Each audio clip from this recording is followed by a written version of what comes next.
একটা ইতিহাস লোকমান নয়, আপনার কারুনের কারুনের মাল ছিল বহুত। সে সময় মুসা আলাইহিস সালাম নবী ছিলেন। সেই সময়তে যখন আল্লাহ তাআলা একটা বিধান করে দিলেন যে মানুষকে যাকাত দিতে হবে, তখন কারুনের মাল ছিল বহুত। মতভেদ আছে, কেউ বলেছে কোরআন শরীফে যেটা বলা হয়েছে যে তার মালের গোদামের চাবি হয়তো 7টা মানুষের।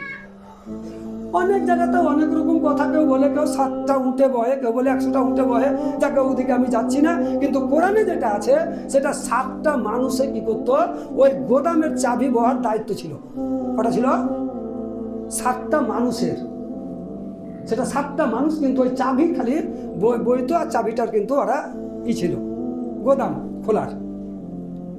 যখন ওই কথাটা এলো যে না, তাকে যাকাত দিতে হবে বা ওসর দিতে হবে, তখন কিন্তু কি করা হলো যে সে কিন্তু চমকে গেল। তখনকার ওসর ছিল আপনার 16 কথায় টাকাতে 4 আনা। কত? 1 টাকায় 4 আনা, মানে শতকরা 25%। কত? শতকরা 25%। যখন এই কথাটা মুসা আলাইহিস সালাম বললেন ওই কারুন বা সমস্ত সমাজকে, তখন সে কারুন তখন বলল যে আমি যদি 25% দিই তাহলে তো আমার বহু মাল চলে যাবে। তাহলে এক কাজ করা যাক, মুসা, আল্লাহ তোমার কথা শুনে বা আপনার কথা শুনে, তা আপনি এক কাজ করেন, আল্লাহর কাছে একটু বলেন যাতে আমার একটু পার্সেন্টেজটা একটু কম করে দেয়। এই যে যেমন আমার বলি নয়, সকলেরই এই 25 থেকে একটু কিছু কমা হোক। তো কি করা হলো? আল্লাহর কাছে বলা হলো 10% করা হলো। কত? সংক্ষেপে বলছি, 10% করা হলো।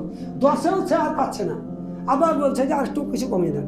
করতে করতে কি করা হলো? সব কিছু করতে করতে 1% এলো। কত? 1%। 100%-এ 1%।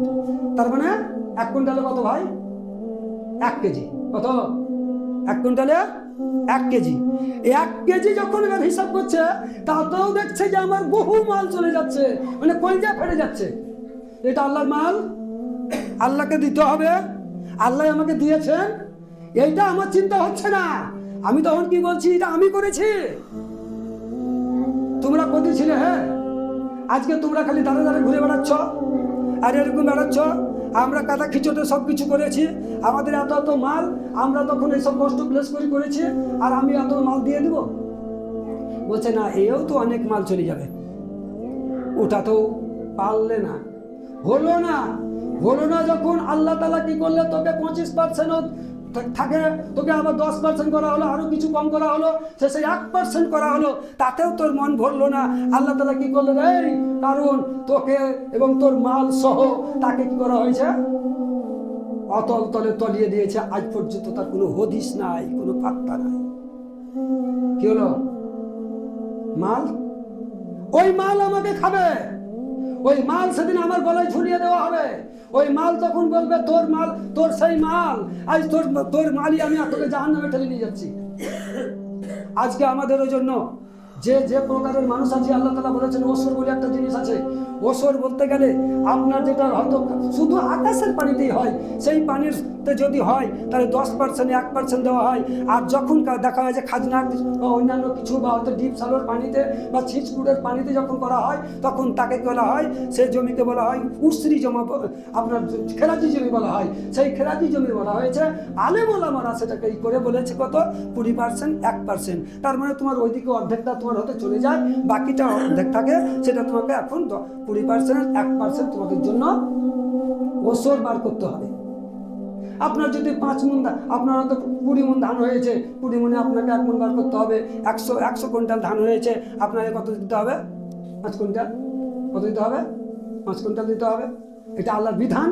তাই বলা হয়েছে যেমন নামাজটা ফরজ, যেমন আপনার এটা ফরজ, যাকাতটা যেমন ফরজ, নামাজটা যেমন ফরজ, তা আপনার সেই রকম আপনার এই যে এটাও কিন্তু আপনার ফরজ। আমি যদি এখন মনে করি যে আমি সেই মোতাবেক মেপে যদি আমি বার করবো না, আমার অনেক কিছু চলে যাচ্ছে, চলে যাওয়ার আজকে কি হবে? আজকে আমাদের ওইরকম কারণের মতো আমাদের ধ্বংস আমরা ওইরকম আল্লাহ করবে না। এটা আল্লাহ করেই দিয়েছেন। পড়বে না, কিন্তু সেই দিন আমাকে আপনাকে ভুগতে হবে।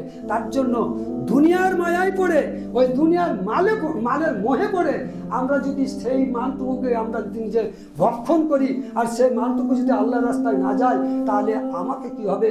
যেমন নামাজে না পড়লে যেমন গুনাহ হবে, জাকাত না দিলেও কিন্তু সেই রকমই গুনাহ হবে। আর ওই কারণকে যেমন ধ্বংস করে দেওয়া হয়েছে, আজকে আমাদেরকে ধ্বংস না করে দিলেও আমাদেরকে ওই টাকা যে আজকে ওসর বেশি চলে যাবে, আমার জাকাত চলে যাবে, এইরকম ভেবে যখন আপনি আমি দিব না, তখন সেই টাকাটা আপনার কাজে লাগবে না। আপনার কোনো হারাম কাজে যাবে, না হয় কোনো শিরকের কাজে যাবে, না হয় ডাক্তারখানায় যাবে, না হয়তো আরো কিছু ইত্যাদি কোনো না কোনো কাজে আপনার ওইটা খরচ হয়েই যাবে। তাতে কোনো ভয়, কোনো রকমের সন্দেহ নেই। যাবেই যাবেই যাবেই, এটা আল্লাহ বলেছেন। বলছে তুই হালাল পথে দিসনি, কিন্তু তোকে এবার হারাম পথে শেষ করে দেবো, কিন্তু তোর কি হবে? তুই যাবি জাহান্নামে, আর তোর মালকেও দিলাম শেষ করি। আর মালের জন্য আজকে আমি কি করলাম?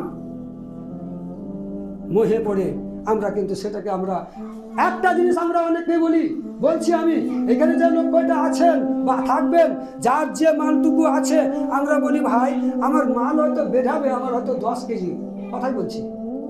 কেউ হয়তো ভাববে 1 কুইন্টাল আমার বেড়াবে, কিন্তু আমি ভাই বেমাপে আমি 1 কুইন্টালের বেশি দিয়ে, আপনি বেরাবেন যে বলছেন যে আমার 10 কেজি বেরাবে ভাই, কিন্তু আমি 10 কেজিতে 20 কেজি দিয়ে কিন্তু এটা জেনে রাখবেন, ওসর বা জাকাতের যে একটা হিসাব আছে, ওই হিসাব করে আপনাকে ওই দানটা করতে হবে, তখন আপনার ওসর বা জাকাত আদা হবে।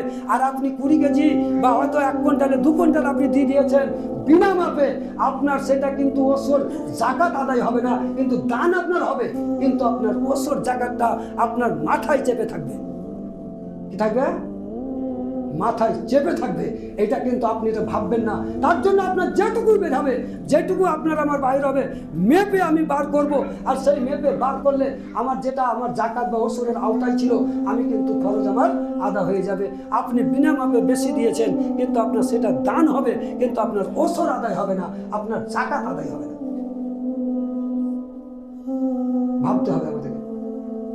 যেমন একটা লোকের উপরে আমি সবল মানুষ, আমি হজ করতে পারবো, যেতে পারবো, কিন্তু আমি কিন্তু সবল মানুষ হয়েও আমি কিন্তু জাকাত আমি কিন্তু হজ করতে গেলামও না, বা কেউকে দিয়ে করালাম না। আমি কি করলাম? ওই হজের টাকা কয়টা কাউকে দিয়ে করালাম না, ওই হজের টাকা গুলো আমি গোটা গ্রামে আমি কি করলাম? ভোজ করে খাইয়ে দিলাম বা দান করে দিলাম। আপনি হাজি হবেন কি? আর ওই হাজি আপনার হাজির যে ফরজ ছিল, ওই ফরজটা আদা হবে? হবে না।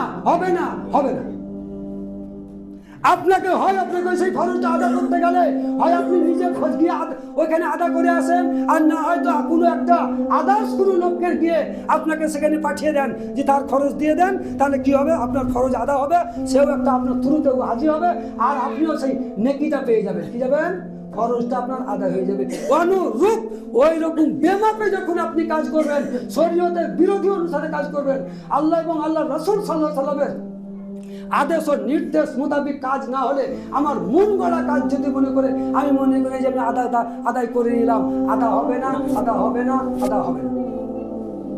ভাববো আমরা যে আল্লাহ আল্লাহ রাসূল সাল্লাল্লাহু আলাইহি সাল্লামের আদর্শ মোতাবেক আমরা কিন্তু চলবো, এবং সেই মোতাবেক আমরা চলার চেষ্টা করব, এবং অপরকেও সেইভাবে চলার আমরা আদেশ করবো ইনশাআল্লাহ। আল্লাহ তাআলা আমাদের সকলকে যেন বেশি বেশি করে কোরআন ও হাদিস মোতাবেক চলার তৌফিক এনায়েত করেন। আমা আলাইনা ইল্লাল বালাগ। আল্লাহুম্মা সাল্লি আলা মুহাম্মাদিন।